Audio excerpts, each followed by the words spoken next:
start with national language. Thank you for your time. I've been a fan since for day one, and I've been playing your songs on the radio. So it's so wonderful to be a part of your first Istanbul concert, both by chatting with you and doing the warm-up.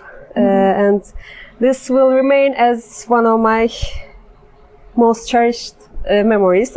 Thank you for your time. Thank you so much. Thank you for being with us. So how is your Istanbul trip is going so far? Is everything all right? Yeah. We've eaten some delicious food. We got to do a bit of sightseeing today. Saw, just like kind of walking around. I mean, it's a very good city for just walking around. Yes, it is. Without needing any specific destination, because there's so many beautiful little neighborhoods and side streets. And beautiful little cats. Yes, beautiful cats. Yeah, it's a cat city. Yeah. So how do you do that? I mean, your music belongs to present. Also, it has a nostalgic feel. It's a bit sad and dark. At the same time, it makes you feel good. And how do you achieve this balance? I mean, what's your formula? It's a perfect combination. How do you do that? I'm not sure exactly. I think as far as the nostalgia, I think there's a degree to which, when we record, we like to use old instruments.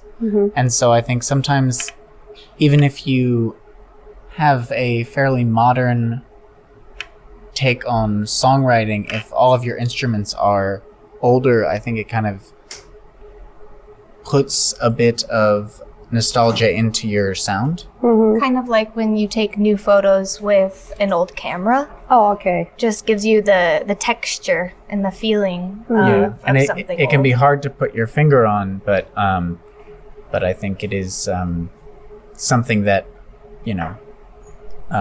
is very applicable to our music. Okay, I see. So you released 3 incredible albums, and I love all of them. Thank you. Do you feel any pressure for the next one? And do you have a different sound in mind for the next record compared to the first 3 albums? I don't feel too much pressure right now, at least. Because you're doing very well, I think. I mean, I think we kind of the main lesson that I learned from each album was that oftentimes a song that got very popular would surprise me, and so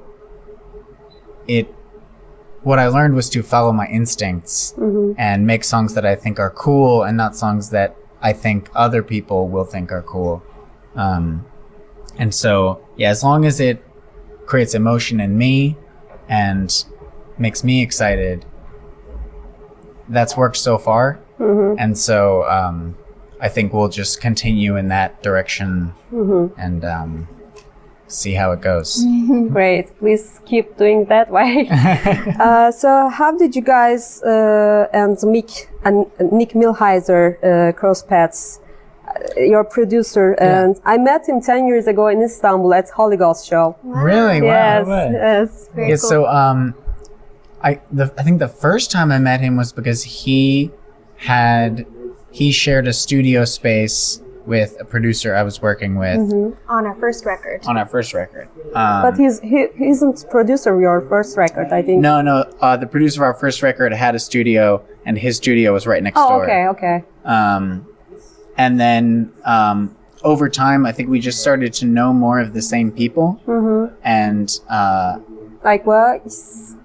Like their people Through playing shows in the music scene in Brooklyn, and just like I feel like that creative scene in Brooklyn, like of all types of creatives, they kind of overlap in many ways, at least socially. And so we would see him around at other friends' shows, and then we opened for Holy Ghost, and became friends. Cool. And then it just occurred to us that maybe he would have a great sort of perspective on using synthesizers and on recording that we hadn't thought of before. Yeah, especially when I heard their most recent album, Work, I heard the song Escape from Los Angeles, and the synths were just like the synths and the drums and how everything worked together was so cool that I was like, I think this guy could do something cool with these ideas that I'm having. Oh, great. Speaking of synths, I don't, it hasn't been even 10 years, I think, since you started playing synths. That's true. Yeah. Yes, but you're called the synth princess. And you're really good at it. How did you get to this point? How did you learn so fast? Ian is a really good teacher, first of all. I basically joined the band because a few of the former members had moved away, and I wanted to see it continue. So I said if he thought he could teach me, then I would be excited to join and keep the project going. And it turned out that it was really fun, and I wasn't bad at it. And I've learned a lot since then. But for me, always it's just about like making connections with the audience and having fun as a group on stage. I'm still not very musically inclined. Like I can't read music. I couldn't just like sit down and play a piece or anything that wasn't ours. But like the performing of a show and having the experience of like playing a gig to an audience is so fun and special to me that it's like I'm so happy that this has become my life. Wonderful. What was your profession before your music? I went to school for history. Oh, so I planned to be a teacher, but this is cool too. You covered the 80s disco classic Charivari 2 years ago. It's my favorite song to play at my DJ sets. So what inspired you to do this? Our friend, who we also work with, his name is Justin, and he's from Detroit. And when I started writing songs, I'd put a couple songs out of my own music, and he just thought it would be really cool to cover an early Detroit techno song. Oh, great! And so he sent me that one. I was like, yeah, I think I can like enjoy doing this. And Ian and I will put a little bit down, and then we went in with Nick Milheiser and put it together. And Nancy from LCD sang with me a little bit, which was really fun. It turned out great. I'm really glad Justin suggested it. Looking forward to your other next solo projects. Thank you. Thank you. I think you have a new solo project on the way. Yeah. Can you tell us about this a bit? Yeah. Well, it's a project that's actually how I met these guys. Was my band opened for Nation of Language years ago. And I haven't released music in a little while, but I just finished a new record that's going to come out. Oh, cool. soon. Yeah. What's it called? Great. It doesn't have a name yet. The project. The project's called Cutouts. Cutouts. Yeah. Great. And I did a remix of one of the songs off the last record, and going to be playing some shows again in the fall. So. Oh, I'm so curious about that. I'm a little bit nervous for that, but it's good, So you have a quite heavy tour schedule, and what are your plans after the tour? Are you planning on taking a vacation or going into the studio for the next record, or any upcoming projects? The plan is to go into the studio for the next record. Yeah. Oh, so at least to begin the process. It can be hard to know how long that will take sometimes, but there's definitely a bunch of songs that are written that we're very excited to start recording before we have to go back out on tour again in October. Oh, can't wait to hear them. So, were there any bands that you watched during the tour and were impressed by? We just played a festival in Italy, and the band Fat Dog from England played the festival just before us, and they were so entrancing. They looked like they were having so much fun.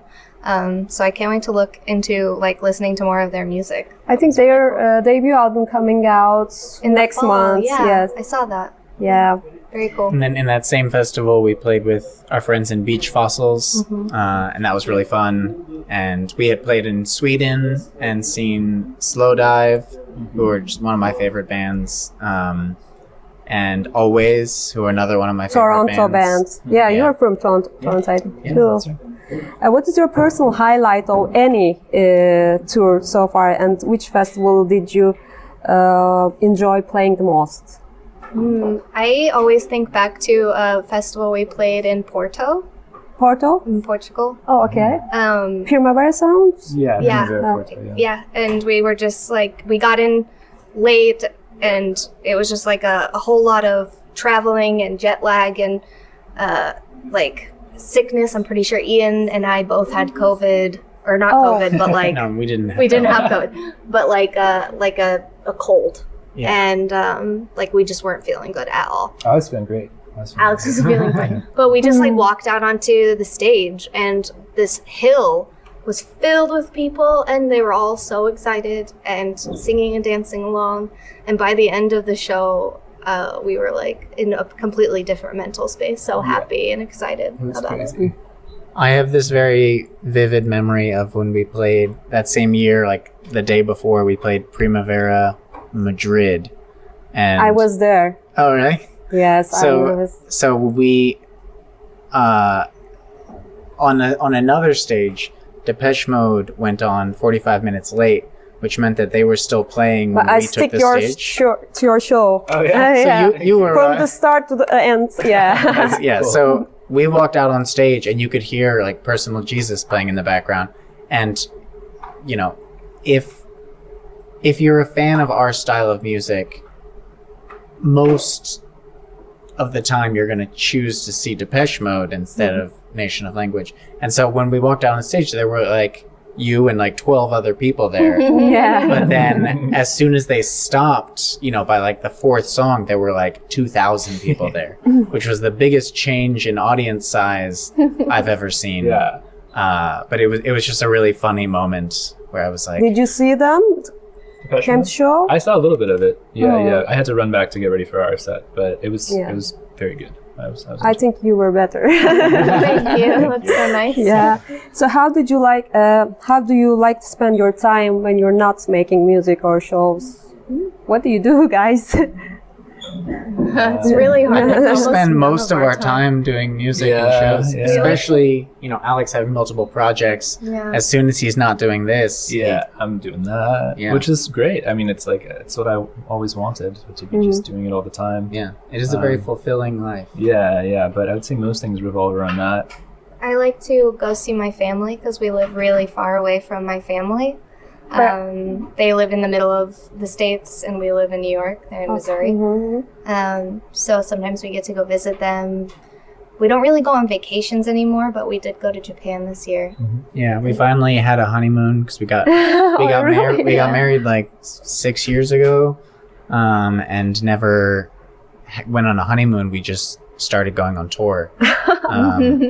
And so we kept putting it off, and so we finally did that this year. Oh, sweet. Right now, you're one of the favorites, coolest Brooklyn bands for many of us. But who were your favorite New York bands 10 years ago? I mean, definitely the Strokes. LCD Sound System to me has always been like the Maybe coolest. Antlers? Antlers Oh, for yes, sure. yes. Yeah, Hospice was one of my favorite records Yeah, for a really mine long too. time. Yeah, totally. When I was in high school, so we're talking like 15 years ago or so, Tokyo Police Club. But they're Canadian. Sorry. we met them in Brooklyn. Oh, So like I associate them now with being from Brooklyn. they're very much Canadian. I should have known by all the times he said sorry. What's your on your current playlist? Any guilty pleasures, maybe? I've been listening to the new Crack Cloud record a lot.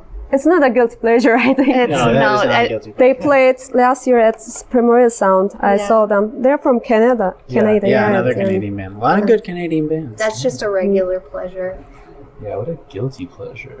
I don't know. I feel like I haven't been like Jimmy Buffett, maybe? Oh yeah. When Jimmy Buffett died, Alex started listening to Jimmy Buffett all the time. I'd never listened to him before that, but I started listening to him constantly. It's a guilty pleasure. So many albums. He was having a party at his house, and he just made like an 8-hour Jimmy Buffett playlist, and that was the only music that played for the whole party. And at the end of the year in my Spotify, Spotify gives you your Wrapped. I was in the top 0.5% of Jimmy Buffett listeners. Wow. Yeah, I was like, it was really interesting. I mean, I wouldn't call this a guilty pleasure, but maybe uncharacteristic.